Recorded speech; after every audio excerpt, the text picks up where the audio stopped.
Chuck Carnevale. I'm the Chuck in the Markets Up Chuck. And today's blog is really talking about the importance of valuation as we did yesterday, and we're going to focus actually on overvaluation in the first 2 days of this blog, and then later on in the week I'll look at undervaluation, and then I'll kind of summarize everything on Friday. So yesterday we pointed out how you could look at a company like Cisco and see where its stock price, which is the value of the company, is driven by this green line, which is a plotting of earnings. The black line is the stock price. You can see where during the irrational exuberant period that Cisco's stock price got completely disconnected from its value, and then it ultimately collapsed back to value because, as I say later in the blog, the market's always seeking efficiency. I want you to notice that the rate of change of earnings growth in the long run here of 29.3% in Cisco actually generated a rate of return that almost perfectly mirrored that.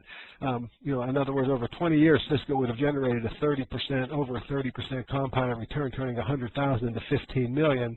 During a period when the S&P only averaged 6.6%, or a 20-year period. The point I want to make is it wasn't the stock market. It had everything to do with Cisco.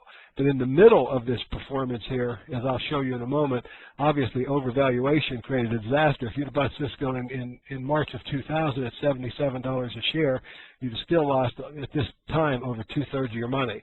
But here's a case where the market reacted very, very quickly to a significant, massive overvaluation. Stalwart company, Procter & Gamble, which is a very fine company with about an 11% growth rate, and you can see the stock price correlated to earnings very, very closely, the blue line being about a 20 multiple. That's the normal price-earnings ratio. There was a period where Procter & Gamble got overvalued, and it almost immediately corrected. Within just a few months, its stock price fell from $54 down to its $28. It was almost cut in half because it was overvalued and it went to value. So, valuation can be pretty quick like it was in Cisco's case. It can also be extremely fast like it was in Procter & Gamble's case. Again, an 11% rate of return or growth in earnings generated about a 9% compounded rate of return, and that's because Procter & Gamble was a little undervalued. If the price went back to its normal justified value between 64 and 75, then you would see that there was about an 11% return here. My next example will be another stalwart called Coca-Cola. I want you to notice that Coca-Cola has grown earnings at just under 10% a year.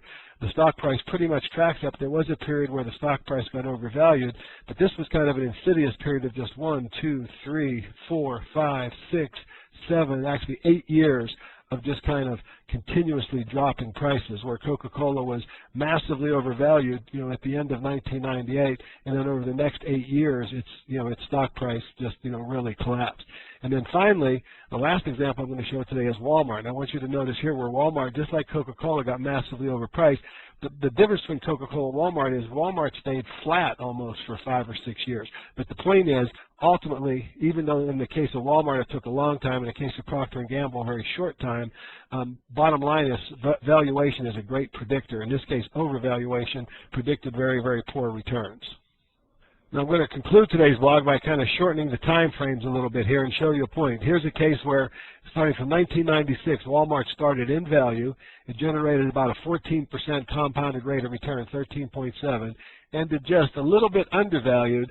But the point is, in the long run, it was the earnings growth based on its valuation that drove the shareholder returns for Wal-Mart. With a little bit of undervaluation, Wal-Mart actually averaged about 12.6%, just about 1 percentage point annually compounded, worse than its growth rate. And of course, that's significantly better than the S&P over the same time frame. And once again, Wal-Mart ended up doing significantly better than the S&P 500, or what I would call the stock market. But let's chop another few years off. Let's draw an 11-year chart during a period where Wal-Mart was massively overpriced. It started out the period here at a price in the high 60s when its actual valuation was only 23. I want you to notice earnings growth continued to be good, averaged about 11% a year. But now look what happened to shareholders. Because the stock started overvalued, they ended up losing almost 25% of their money, or ended up with a rate of return almost mirroring the stock market.